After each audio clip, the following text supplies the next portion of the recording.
अस्सलाम वालेकुम। सदर महफ़िल की इजाज़त से हाज़रीन, ये एक तलख़ीस है, एक मज़मून की तलख़ीस है जो अभी कुछ दिन पहले बॉम्बे यूनिवर्सिटी के एक अदबी सेमिनार में मैंने पढ़ा था ये मकाला, तो उसकी ये तलख़ीस आप लोगों के सामने पेश कर रहा हूँ। इसमें कोशिश ये की गई है कि मक़सूद आफ़ाक़ का जो पूरा फ़न्नी और शख्सी हवाला है वो आप लोगों के सामने आ जाए। उर्दू अदब में बीएमसी के शोबे तालीम व तदरीस से वाबस्ता शायरों और अदीबों की खिदमत वाज़ेह तौर पर नुमायाँ हैं। ज़फ़र गोरखपुरी, सलाम बिन रज़ाक, ज़मीर काज़मी, जावेद कामिल, ताजदार ताज और कासिम नदीम के साथ ही मज़ीद नामों की एक तवील फ़हरिस्त है, जिसमें उफ़ुक़ अदब के उन ताबिंदा सितारों के नाम शामिल हैं जिन्होंने नौ निहालान कौम को ज़ेवर तालीम से आरास्ता करने के साथ साथ अदब के बालों पर भी सवारे हैं। मक़सूद आफ़ाक़ किसी फ़हरिस्त का एक ताज़ा नाम है। मक़सूद का ताल्लुक़ ज़िला वाशिम के एक छोटे से देहात रोहिला से है। आपने इसी देहात में तालीम व तरबियत पाई। आला तालीम के लिए औरंगाबाद के करीब शहर सिल्लोड़ का रुख किया और पेशे मौल्लिमी की तालीम मुकम्मल की। बादअज़ा 2011 से मुंबई के शोबे तालीम में बतौर मुदर्रिस मुकर्रर हुए और ताई दम इसी शोबे में पूरी दयानतदारी से अपने फ़राइज़ मनसबी अंजाम दे रहे हैं। मक़सूद आफ़ाक़ ने मुंबई वारिद होते ही बड़ी सुरअत से अपनी मौजूदगी का एहसास दिलाया। बहुत जल्द उन्होंने मुंबई के अदबी हलकों से रसाई हासिल कर ली और आए दिन मुंबई की अदबी नशिस्तों और मुशायरों में शेर पढ़ते दिखाई देने लगे।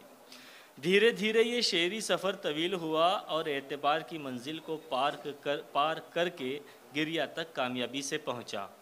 एतबार उनका अव्वलीन शेरी मजमुआ है जिसे महाराष्ट्र उर्दू साहित्य अकेडमी ने बेहतरीन शायरी के इनाम से नवाजा। इसके बाद गिरिया के उन्वान से कुछ 4 बरस बाद के दौरानिए में उनका शेरी मजमुआ मंजर आम पर आया, जिस पर मुल्क का मुस्तनद अदबी अदारा साहित्य अकादमी ने युवा पुरस्कार का एजाज़ तफवीज़ किया।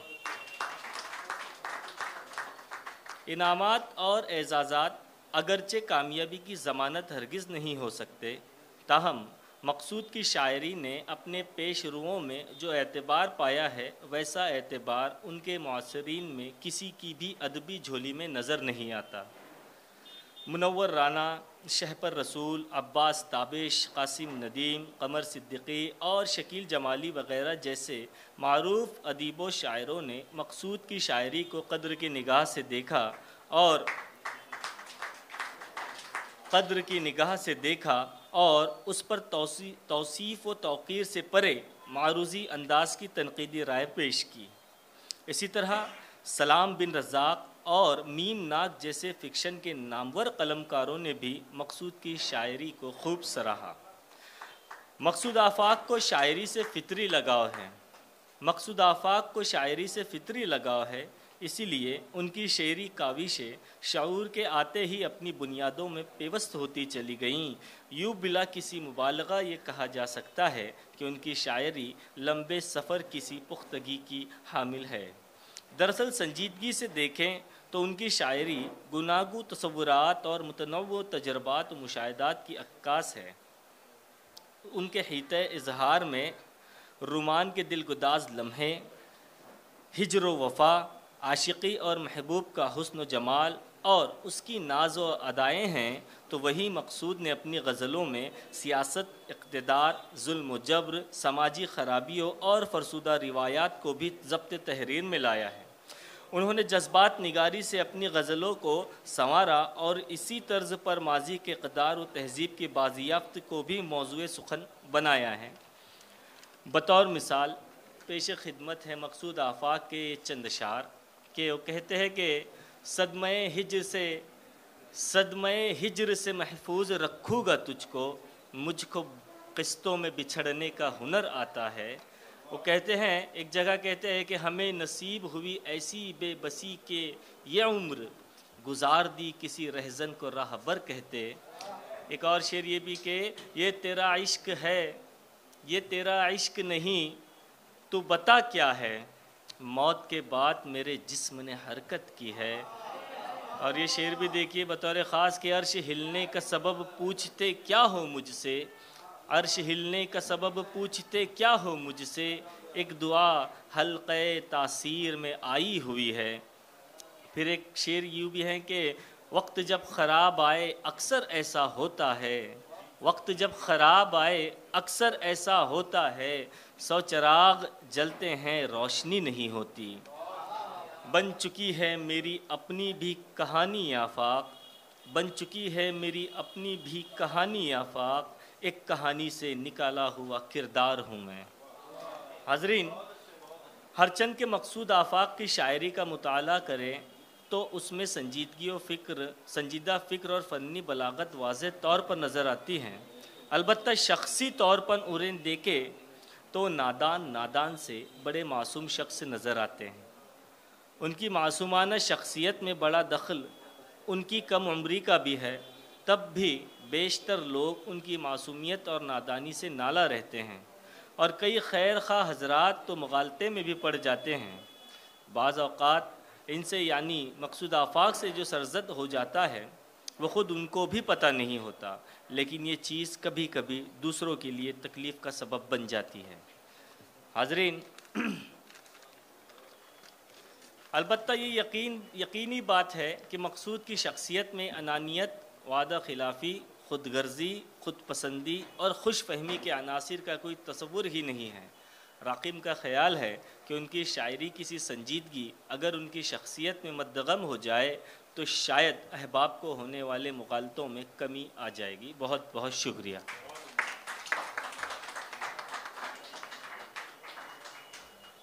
तो ये थे जनाब वसीम अकील शाह साहब जो तारुफ़ी खाका पेश कर रहे थे मकसूद आफाक साहब और उनके शेरी मजमूए का।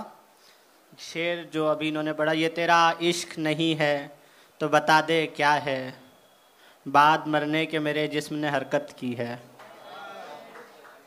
तो इसी के साथ अब रस्म इजरा के लिए मैं डाइस पर मौजूद सभी शख्सियत को, फ़रीद खान साहब, डॉक्टर कमर सिद्दीकी साहब, उबैद आज़म आज़मी साहब, देवमनी पांडे सर, मैं माधव नूर साहब को भी गुजारिश करूँगा वो भी मंच पर आए, और डॉक्टर जाकिर खान जाकिर साहब,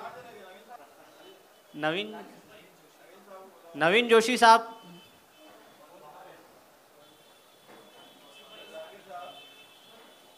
और भिवंडी से आए हमारे उस्ताद शायर सादिक जौनपुरी साहब।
मैं बज़्म यारान अदब के तमाम अराकीन को गुजारिश करूँगा कि वो स्टेज पर आए।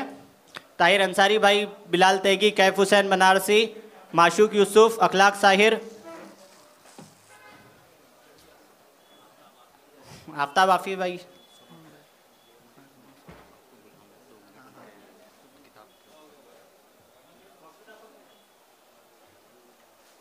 मैं जनाब मकसूद आफाक साहब से गुजारिश करता हूँ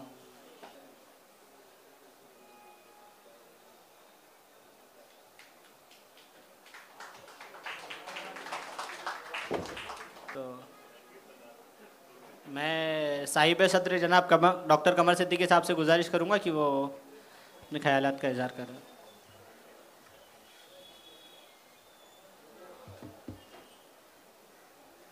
हाज़रीन, ये इस तरह बार बार माइक पे आना कोई अच्छी बात नहीं है, और मैं ज़रा सा ये हक़ महफूज रखना चाहता था, इसलिए कि अभी जो मुशायरा होना है उसमें मुझे शेर भी सुनाने हैं। तो इस तरह से बार बार आए तो उसके बाद लोगों को ज़रा अच्छा नहीं लगता। देखिए, आम तौर पे मुशायरों में ये हमारे नाज़िम साहब बैठे हुए हैं, वैसे साहब जानते हैं पहले मलिक ज़ादा साहब निज़ामत करते थे, बहुत अच्छे शायर थे, लेकिन चूँकि वो ऑडियंस बार बार सुनती है ना, तो फिर उससे एलर्जिक हो जाती है, फिर उसको बतौर शायर एक्सेप्ट ही नहीं करती है। खैर, देखिए, मकसूद साहब की शायरी जो है और ये नए शौरा हमारे जो है, तो उनको सीखना चाहिए कि किस लगन और यकसुई के साथ शेर कहा जाए, ये मकसूद से सीखना चाहिए। 2 मजमूए आ गए हैं और हमारे बाद के जनरेशन के बहुत से शौरा ऐसे हैं जिनका एक भी मजमुआ नहीं आया है। तो बिल्कुल ये सही बात है कि क्वांटिटी बहुत ज़्यादा मैटर नहीं करती है, लेकिन उसके बावजूद कहीं ना तो कहीं मैटर करती है। यानी कि जो आप शेर कह रहे हैं उसका डॉक्यूमेंटेशन होना चाहिए और बहुत ज़िम्मेदारी के साथ शेर कहना चाहिए। अभी जो बात नवीन जोशी साहब ने कही कि शेर जब आप सुनाते हैं तो उसका तासुर एक अलग होता है, और वो बेशतर अशार जो है वो मुशायरा गाह ही में रह जाते हैं, उससे बाहर नहीं निकल पाते हैं। लेकिन शेर जब छपता है और उसकी पजीराई होती है, तब ये समझिए कि वही सच्चा शेर है, वही मौजूद रहने वाला शेर है। एवार्ड का मिलना ये जाहिर है कि खुशी की बात है, और एवार्ड ऐसे अदारों से मिले जो बड़े मोतबर हों और जो हुकूमती सतह पे अपना एक मकाम रखते हों, तो जाहिर है कि खुशी की बात है, और जो है वो खुश भी होना चाहिए। लेकिन सबसे बड़ा एवार्ड जो होता है वो आपकी शायरी और आपके क़ारीन है, और वो उसी वक्त मिलेगा जब आप अपनी शायरी के साथ जिएंगे।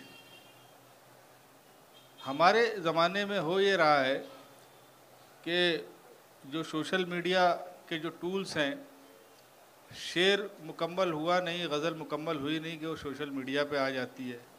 अभी नवीन भाई बात कर रहे थे कि व्यूवरशिप की, जाहिर है कि व्यूवरशिप भी मिलती है, उसके अपने तौर तरीक़े हैं, लेकिन शेर कहने के बाद कम से कम एक हफ़्ता तो उसके साथ खुद इंजॉय करें ना शायर, उसके साथ एक हफ़्ता 10 दिन तो खुद रहे ना, उसके बाद पब्लिक डोमेन में लाए, उसका लुत्फ़ वो खुद तो उठाए। तो ये मैंने मकसूद क्या देखा है, मेरे बहुत से शौरा ऐसे हैं जो शेर होता है और फ़ौरन जो है उसको नज़र फेसबुक कर देते हैं या इंस्टाग्राम कर देते हैं, लेकिन ये एक प्रोसेस है। शेर के साथ आप जब रहते हैं तो वो शेर खुलता है आप पे, होना तो एक अलग चीज़ है, हो गया, उसके बाद वो खुलता है आप पे, फिर उसके आयूब ज़ाहिर होते हैं। हमारे इसी बम्बई में थे अख्तरुल ईमान, नज़्म के, उर्दू नज़्म के बहुत बड़े शायर थे। मतलब ये कि आप समझिए ये कि अगर आप नज़ीर, इकबाल और अख्तरुल ईमान या एक दो नाम और ऐड कर लिए, नज़्म के हवाले से बहुत बड़ा शायर था, तो वो नज़में लिख के छोड़ देते थे। 1 महीने 2 महीने बाद जब वो निकालते थे तो उसमें से फिर बहुत सारी नई चीज़ें निकल के आती थी। तो अब ये सहूलत मैसर नहीं है। ये जो चीज़ें हैं ये ज़ाहिर है कि बहुत अच्छी चीज़ें हैं, लेकिन इनका इस्तेमाल कितना होना चाहिए वो मकसूद से सीखना चाहिए। मकसूद इंस्टाग्राम पे भी हैं, मकसूद फेसबुक पे हैं और आपके व्हाट्सएप पे भी हैं, लेकिन जिस संजीदगी के साथ हैं ये हमारे नए लोगों को सीखना चाहिए। दूसरी बात ये मुताले का जिक्र मैंने पहले भी किया है कि आपको रीडिंग हैबिट के बगैर आपका कुछ होना नहीं है। मैं ये बिल्कुल ज़िम्मेदारी से कह रहा हूँ कि अगर आप शेर कह रहे हैं, वक्त दे रहे हैं, बहुत सारा वक्त दे रहे हैं शायरी को। शायरी कम वक्त की चीज़ ही नहीं है। आप अपनी ज़िंदगी का जो सबसे कीमती दौर है वो शायरी पे सर्फ कर रहे हैं। ये बहुत कीमती दौर है। यहीं से आपका शेप बनता है, यहीं से आप ज़िंदगी में कुछ करने के लिए तैयार होते हैं। तो वो वक्त आप शायरी को दे रहे हैं, तो आपको थोड़ा संजीदा होना पड़ेगा कि हम जो ये वक्त दे रहे हैं जो बहुत कीमती है, बहुत बेशकीमत वक्त है, तो इसमें हम मतलब कैसे करें, क्या करें। और अपने जो कंटेम्पररीज़ हैं, जो आपके साथी हैं या जो थोड़े से सीनियर हैं, मकसूद आफाक हों या और दूसरे शोरा हों, उनसे सीखें कि इन लोगों ने किस तरह से मैनेज किया है। तो ये बहुत बड़ी बात है। मकसूद की शायरी पे गिरिया में मैंने लिखा भी है, और जाहिर है कि आज ये मौका नहीं है कि वो मजमून पढ़ा जाए। मजमून अभी वसीम अकील शाह साहब ने पढ़ा। शायरी में सबसे अहम चीज़ होती है कि वो आपका असर भी झलके। बहुत सारी चीज़ें होती हैं, आपका इश्क भी झलके, आपका जो वर्ल्ड व्यू है वो भी झलके, और बहुत सारी चीज़, लेकिन आपका ज़माना भी झलकना चाहिए। एक तो मैंने देखा है, जो मैंने मुताला किया है जितना भी मकसूद आफाक का, तो ये मुझे बहुत अच्छी बात जो इसमें लगी कि वो उनका असर झलकता है। ये अपने असर की शायरी है, ना माजी की शायरी है, ना बहुत ज़्यादा ये एटोपियाई शायरी मुस्तकबिल के ताल्लुक़ से, बल्कि अपने ज़माने की बहुत अच्छी और बहुत सेहतमंद और बहुत तवाना शायरी है। मुझे बस इतना ही कहना था। बहुत शुक्रिया। खुदा हाफ़िज़।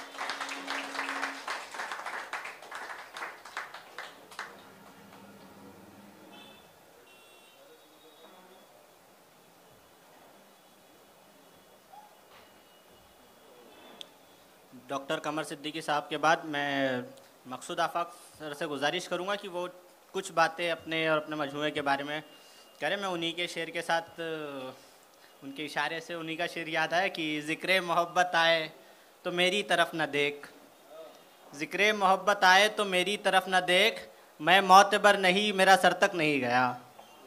जनाब मकसूद आफाक साहब।